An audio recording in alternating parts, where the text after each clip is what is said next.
السلام علیکم اور سب کو یہاں پر جو لوگ آئے ہیں ان کو سلام اور خوش آمدید۔ اس وقت میں قرارداد پڑھنا چاہتی ہوں کیونکہ یہ خواتین محاذ عمل کے 30 سال مکمل ہوئے ہیں اور 12 فروری کو جب 1983 میں قانون شہادت کے خلاف خواتین محاذ عمل میں اور پاکستان میں لائرز ایسوسی ایشن نے اپنا ایک پروٹیسٹ جو کیا تھا، اس کے بعد جو ان کے اوپر تشدد ہوا تھا، اس وجہ سے ہم نے اس دن کو اپنا قومی خواتین کا دن ڈکلیئر کیا تھا۔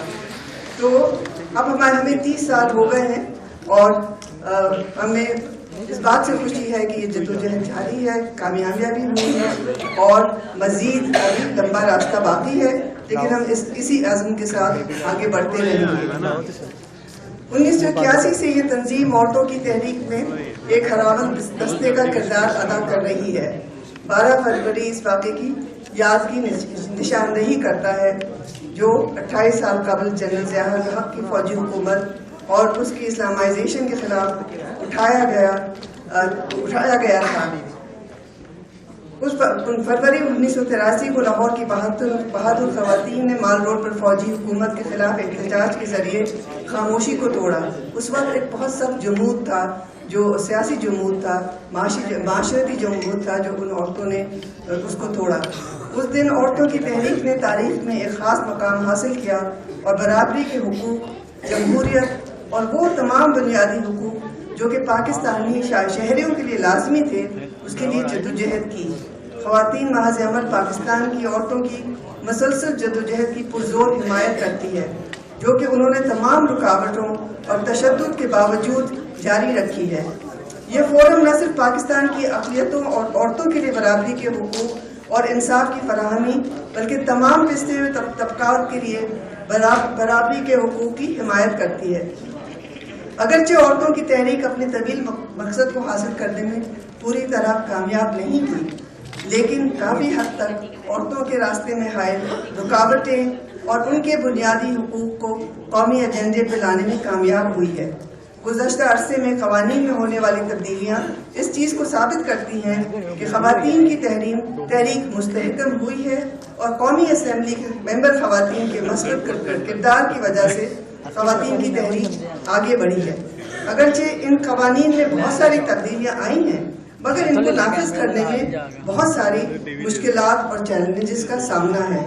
کامیابی کا دار و مدار اس پر ہوگا کہ اگر بیک وقت ان تمام سماجی، ثقافتی اور نظریاتی رکاوٹوں کو دور کیا جائے جو کہ ان قوانین کے نفاذ کے راہ میں حائل ہیں۔ اس پر منحصر کہ عدلیہ قانون کی تشریح اپنے سیاسی اور ثقافتی تعصبات سے بالاتر ہو کر کرے۔ فوج کو کسی بھی صورت حال میں ریاستی اقتدار پر قبضہ کرنے یا جمہوری عمل کو نقصان پہنچانے کی اجازت نہ ہو۔ فوج اپنی خواہشات اور مقاصد کے تحت قوم کو یرغمال نہیں بنا سکتی ہے۔ خفیہ اداروں کے ایجنڈا اور سیکیورٹی مفادات پاکستان کے مستقبل کے لیے خطرہ ہوئے۔ خواتین محاذ عمل مطالبہ کرتی ہے کہ ملک کے اندر اور علاقائی سطح پر تمام تنازعات کے پرامن حل کے لیے کی جانے والی کوششوں میں انسانی اور عورتوں کے حقوق پر کوئی سودے بازی نہ کی جائے۔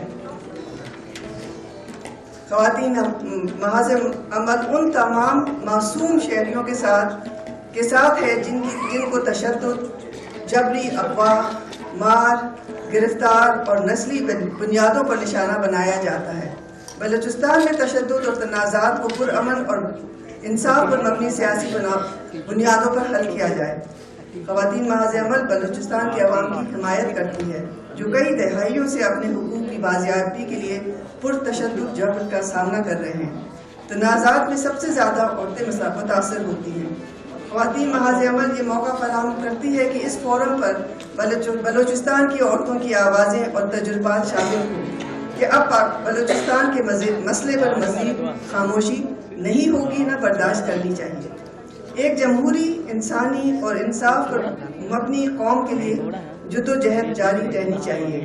پاکستان کے مستقبل کا تحفظ لوگوں کی ترقی میں پوشیدہ ہے، نہ کہ علاقائی حد بندیوں پر۔ ریاست کی یہ ذمہ داری ہے کہ وہ انسانی حقوق اور انسانی تحفظ کو پر یقینی بنائے۔ اور انسانی تحفظ کو ریاستی تحفظ پر اولویت دے، کیونکہ علاقے کو انسانیت اور فوقیت حاصل نہیں ہو سکتی۔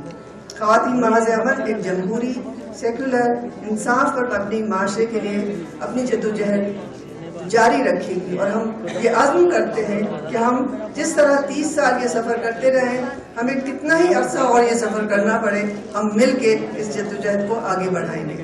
شکریہ۔